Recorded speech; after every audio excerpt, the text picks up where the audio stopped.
Welcome to Wellbeing Weekly, a show to keep you updated on all health, beauty, products and services available in the capital area. Today I have Claudette with me to talk about energy healing. Hi Claudette. Hi Julie. Hi. So, energy healing, what is that? Well, some people know it as Reiki because that's one of the modalities Ah. of energy healing. It's basically our body has an energetic electromagnetic field surrounding us. So we start to pull in other people's energy and our own through our thoughts, through what we watch on TV, what type of music we listen to, from our childhood, from something that's traumatised us, to basically everything. Everything around us is energy. So if we're watching something good and happy, it makes us feel happy inside, something like that? Yeah, it has that. It does have that effect on you, but it's not about feeling happy. It's about if you're constantly watching. I'll look at it from a negative perspective because that's where the work's needed most. So if you're constantly watching like movies that have got like shooting, fighting, you know, all these negative, then your mindset starts to vibrate on that frequency of, you know, of trauma, of sadness, of like anxiety, because your cortisol levels will raise when you're watching anything like that. And it's the same with people, you know. If you've got a group that's negative, you know, or if you've got a group of friends that are all positive, it affects you. Yeah, see, I'm a great believer.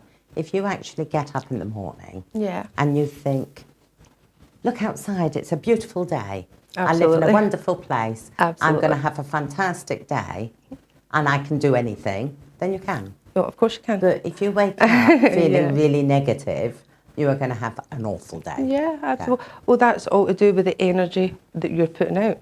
For example, so if you wake up with that, and you know, it's life, so we do have times when everything's not going as it should, but it's about bringing yourself back into alignment and saying, okay, and you try and find the positive from it, and that can change the way your whole day will go. Well, there's always a positive somewhere. There's always, it's perspective, you know? It's all about perspective. You've got to look, I think you have to look at the positive in everything. So something's bad happened, but maybe, not all the time, but sometimes something bad happens to stop you, to make you think about what you're doing and stop you doing something even worse a little bit later on. Absolutely, it's protection, you know. You know, it definitely is, and it's something as simple as if you go to get in the car and you say, oh, I forgot my phone, run back in the house. That is your protection because you're not supposed to leave the house at that time, and you may be a little bit late for wherever you're going, but if you look at it from a point of view, well, you know, I'm being protected from something, then changes the perspective. It's that little, you've got a nice little one on this one, and the little devil up here, and which one's talking to you today? Definitely. We're definitely guided, you know, in the right way, and we are protected. But as far as the energy healing, it's what I really focus on is somatic healing. So what is that? So somatic healing is going into where the trauma is. So, for example, I'll give you an example. If you're a teenager, you experience a traumatic event in your life, and you may just forget about it. I know, because I'm speaking, this is something I've actually experienced, and that's how I know they work so well. And you forget about it, but your subconscious does not, and your body does not. So your body can hold that emotion. Say the emotion's grief, okay? So grief will start in the heart, and it works its way into the liver. So your liver holds grief. So then, if you don't remove, and there's different ways, you know, there's yoga, there's breath work, all different ways to release this emotion. But if you don't, then as you get older, it manifests to a physical illness. Okay. So then we can start having fatty liver, kidney problems, lung, you know. So it all starts with an emotion. Every physical illness begins with an emotion. So do different emotions go to a different part, or? Yes, absolutely. So you've got the spleen will hold resentment. Right. Which a lot of people, you know, grow up, especially teenagers and stuff, you know, so they end up with the resentment stuck in their spleen. You have anger, which is in the kidneys. Okay. So it's, you know, it's all very interesting, you know, and it's, you know, because some people say, oh, I've got kidney stones, or I've got fatty liver, or high blood pressure, or thyroid, you know. And the thyroids, anyone that's came to me with thyroid problems, have all had a blocked throat chakra. So that's to do with the energy being blocked in the throat. So they may have wanted to speak up about something, but they've held back, which a lot of us do because we don't want to upset whoever. And it manifested to then having physical health problems. See, in Spain, well, I don't know if it's so much in Spain, but a friend of mine who was Spanish, if someone upset her, she would actually write their name on a piece of paper, and I think she'd put salt and vinegar or something on it, fold it up and put it in the freezer. And it's supposed to, it's just there. Probably no vinegar, so probably salt, because salt's a cleanser. Yeah. You know, it's something, I mean, after I do a treatment, I'll wash, even shower with salt, because when I do treatments, I'm taking that person's energy, trauma, everything, so I take it out through me. So then I have to then release that, you know. Which, so that was salt, not salt and vinegar. No, just salt. I just had some chips with salt and vinegar. Yeah, but salt, because salt's really, really well known for, you know, cleansing negative energy. Yeah, but I found it really strange because someone upset her, so she wrote their name on this piece of paper, put some salt in, wrapped it up, put it in the freezer, and she said, that's it. They can't affect me anymore. So she didn't need to put them in the freezer. Yeah, so that's about letting go. So a lot of people do things like that. For example, journaling. You know, they'll, rather than go and confront people who don't like confrontation, what they'll do is they'll just write everything down, and it's still, they're releasing it from them, but it's not going directly, so it's going here. Some people will burn it in a full moon, you know, things like that. There's all different ways to let this type of energy go. Yeah. See, if I wrote something down, I think I'd want to say it. Probably. So how do you actually use energy healing? How do I use it? Yeah. How, you mean like how would I do a treatment? Yeah. Well, they would just, like they were going for a massage, so they would just lie on the bed. First of all, I would raise their vibration, so I would use sound therapy, which would be my singing bowl or bells, because sound straight away. So you sing? I have a bowl that sings. Oh, right, okay. I can sing if you want. So sound healing would be the beginning, and that's to cleanse. So that's starting with the aura. That would cleanse the aura. Then I would sage the aura, and that gets rid of. So what that does is mostly other people's energy. It gets out their aura, out their energetic field, and it removes that, and it gives me, it makes it easier for me to then get into their energy, you know, because when people first come, they may be carrying the energy of maybe toxic family members or partners or children, you know, or people who travel a lot, you know, and in and out airports. I mean, airports are the most stressful environment ever. So what happens is, you sit next to someone in the airport, they've lost their luggage, they're so stressed out, their cortisol levels raise, and it drips into their energetic field. So then you sit next to them, your energetic fields merge, you get up and walk away. So you're now walking away with half their stress and their cortisol. So you've went from being in a really good mood, and all of a sudden you're like, I don't feel like, I'm feeling a bit angry now. I'm not sitting next to anyone in an airport. You know, I've got black airport. obsidian everywhere, and like people go to hug, I'm like, you know, I'm not a hugger because I don't want your energy, you know, it's not, it's very important, honestly. People don't realise how important this is. And so if they're happy people, you can hug them. Yeah, I don't know. But you just don't know what they're carrying, you know. Yeah. My daughter's not a hugger, but no, I'm not. I think she's just got that off me. Maybe. It's nothing to do with and energy. it's, you know, people go, oh, that woo-woo. This is like, it's quantum physics. It's, you know, it's well documented. This, as I've explained to you about the water earlier, you know, how the water has memory, and it just it holds. And food, for example, you're going out at a restaurant, eating out, and the kitchen's a stressful environment, or the person cooking the food. Do you know how many films have we watched, and they say when you're cooking food, you need to put love in it. Absolutely. Love and happiness. Absolutely. Yeah, yeah. Absolutely. I have symbol. I raise the frequency in my food. I put symbols in it. And I'll never go in and cook a meal if I'm upset or annoyed, because you're just going to eat it. I don't want to be eating that negative. So you're eating your mood. Yeah, so I even, it's very, very true. So if you're upset and annoyed, you won't have a meal, you'll have a glass of wine. No, I don't drink, Julie. Oh, you don't drink? No. That lowers your frequency. No, I did before, but I stopped about 2 years ago. Oh my God, okay. All right. You're too normal for me. Don't know if I go that far. I don't drink, but normal. So when you have your energy healing, Yeah. how often do you need it? It depends. I mean, I wouldn't do it any more than once a week, because even though it's not just at the moment, it takes about a week, because you're removing energy. Well, you're not removing it, you're alchemizing it, because energy can't be created and it can't be destroyed. It can only be changed. Right. But it takes about maybe 5 days before the new light and the new energy start to integrate in the physical body. So is it sort of a little bit like a psychiatrist? You get into them and you work out what's wrong? And... Well, yeah, absolutely. Yep. Okay, bye. Would you like to book in? No, thank you.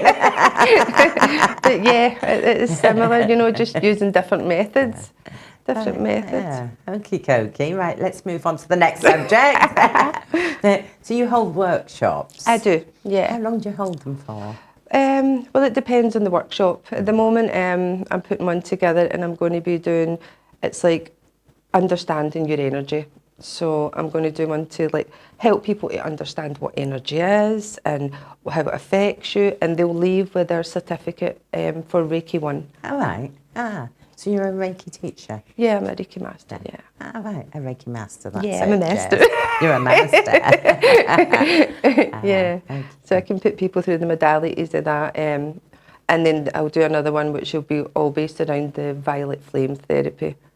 So that's another modality. So that's about, it's quite an intense one, and it's you use the violet flame, which is the highest frequency, and it alchemizes everything negative that they're holding for their physical body, to their etheric body, to their aura, and it just burns it all away. So what is the violet flame?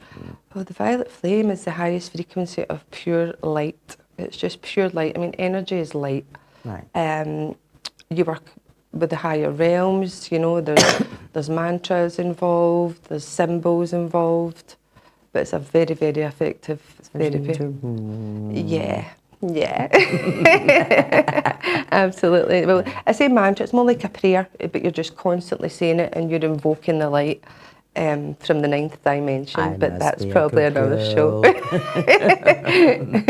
I mean, mantras, they're so potent. I mean, see if you tell yourself something every day, repeatedly, your subconscious then takes it in and you start to believe it. And it's about just, you can change your mindset within a week. Yeah, I do actually believe that. Yeah. If someone tells you, something, and you believe it, if you start to actually tell yourself it's not true, you will eventually believe that it's not true. Yeah. The mind is so powerful, it's people don't even understand their own power and how powerful the mind is, Meditation. That's another thing you do, isn't it? Yeah, I do. Yeah. So, explain a little bit about your meditation. Well, I'll give you an example. At the retreats, so the retreats is based around the 7 chakras. So you've got 7 energy fields, your main ones. So I do meditation starting from the root chakra to the crown chakra. And there's mantras involved, there's visualizations, there's breathing. And it's really just about switching off the mind. All right. Just about switching it off, focusing on your breath and really bringing yourself back to the present moment. Because everybody's on this hamster wheel, we're running, we're chasing, we're busy, with children, kids, family, and you get lost in it. So it's just about having that time to just clear your mind of all that and just bring yourself back to you. And yoga, you do yoga? I do yoga, yeah. See, I saw last year they were doing beach yoga. Yeah. And I really fancied doing that. Yeah. Well, I mean, this is actually how I get into the spiritual side of things. I started from the physical perspective for yoga and then realised the whole, where it comes from and how it... And again, that's about removing trauma for your body.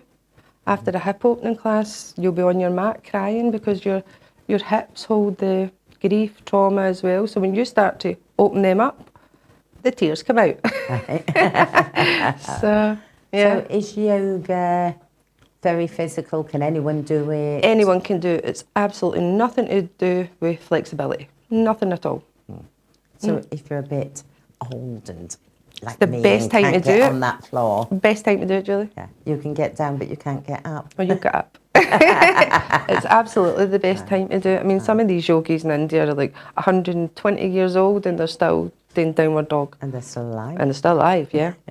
I suppose they wouldn't be able to do it if they were. Yeah, well, no. So yeah, yoga's a brilliant way to just be present and it's about understanding your body. You seem to build a stronger connection between you and your body and get to know yourself more. And that's what a lot of people are scared of.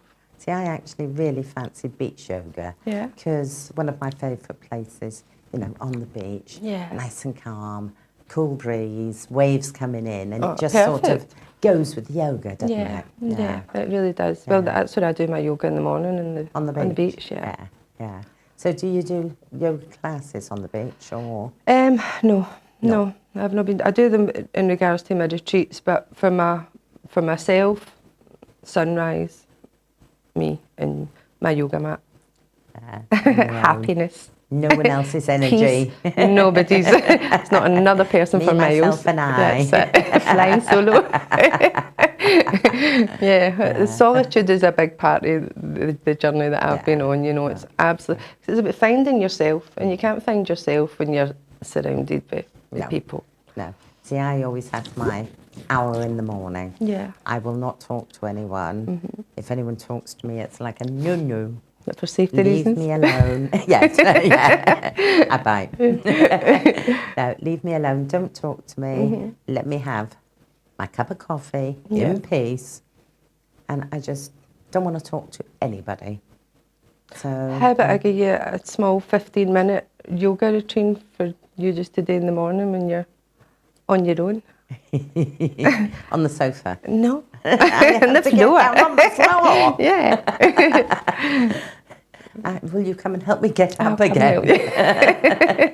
I'll try it. Yeah. I will try it. I think you'd love it. Honestly, I really think you would love it. I think I'd like it more on the beach then. Okay. Beach it is. Yeah. So also you do somatic energy now. So somatic energy is what I just explained there. So that's about the blocked emotions that are stored in the physical body. Ah, right. So that's about the grief, the resentment, the anger, everything. And even though it predominantly goes into these organs, it can still be stuck. I mean, the right shoulder, that's a big one, especially for men, because it's suppressed anger here. And the right is your masculine side as well, so which is very masculine energy, the anger. So that's a big one. I've had clients who've had childhood trauma who've came to me. They know that there's something wrong because they get triggered by certain things, or they can't build a proper relationship with their mother or their father due to 20 years ago, and that's a lot to do with resentment. Resentment's a big one, and suppressed anger and fear as well, because the fear of speaking up because they may not be accepted, or fear of the confrontation. Usually behind all these emotions, there's fear at the back of it. So really, all these things, the energy healing, the somatic, all of them sort of all revolve around the same sort of thing. Energy. Yeah. Everything is energy, Everything I do is based around some sort of energy. And the breath work. What is So the breath work is about really your nervous system. So before I do meditation, I'll do breathing exercises, and it's to just to calm the parasympathetic nervous system. We breathe in, everyone breathes to here. You know, we all go about, we all breathe into our chest because we're in fight or flight mode, because we're ready for whatever, you know. But the proper way to breathe is to the belly. And when you breathe into the belly, it sends oxygen to the whole body. But if you're just breathing into here, your body's not getting that oxygen. Right. That's why when you're having a baby, you know, they focus on the breath because it calms the autonomic nervous system. Okay. See, I just said, oh, shut up. Leave me alone. You don't know what it feels like. Yeah. And so I would do work through if it was to calm someone, like before a treatment or before meditation, for example, then we would do work breathing in through the left nostril, because that's linked to the parasympathetic. The right nostril would give you energy. So, for example, if we're maybe going to do a yoga class, or we're going to do some Shakti dancing, then I would do breath work and breathe in. Some Shakti? Yeah, I do Shakti dancing as well. So what is that? So it's a type of dance, and again, it's about just mostly women. You know, it's for women. It's Shakti energy. It's the female energy, and it's about bringing women back to themselves, back to being comfortable in their own body. So many women, you know, we've got this, we've got a fat bum, we've got this. You know, we're all like, and it's about just loving your body, loving yourself, and accepting yourself, and raising your frequency with dance. And the dancing? Well, I'm not going to do Is it like this? No, it's just jungle dancing. No. It's movement, you know. And I've got dance experience, so I've incorporated, you know, some of my own things into it. So it's not so much like tribal dancing, you know. Keep it a bit cool, Julie. So what about people with 2 left feet? Well, they'll need to try hard. No, you know, it's accessible for everybody. And it's more about you letting go rather than being the perfect dancer. You know, it's about letting go, enjoying the moment, and feeling the confidence in yourself. Empowering is the word. Not giving them monkeys. No, empowering yourself, you know, not caring about what anybody thinks, what anybody says, and it's all about you at that moment, and just loving life, basically. And happiness.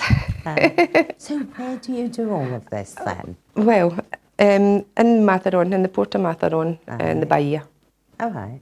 I do it there. You have a place or in your home? Yeah, so I live there, and there's a part of my home that's separated for my work and my therapies and my ladies, my workshops and things. If someone wanted to do it, how would they be able to contact you? So they can contact me through my Facebook, which would be Evolution Healing, or my Instagram, or If anyone wants that in English, ask Julie. Evolution Healing. No, you say it. I've done so well. So it's evolutionhealing.com? Yeah, Evolution Healing, Divine Healing. So Divine Healing. Right. Divine Healing. I'm in line with the divine. So it's just on a Facebook page, is it? Or? Yeah, Facebook and Instagram as well. Yeah. And if someone puts your name in, would they be able to? They'll find me. Yeah, they'll find me on Google as well. My retreats are on. So it's Claudette, and the surname is Thompson. So, ladies, if anyone wants to feel better about themselves, dance, do a non-tribal dance, or just enjoy a bit of yoga, pop along and see Claudette. Right, my dear. Thank you very much, Julie. Much. Been It lovely. was really useful, really informative. It's my accent, Julie. Thank you, my Thank dear. you too.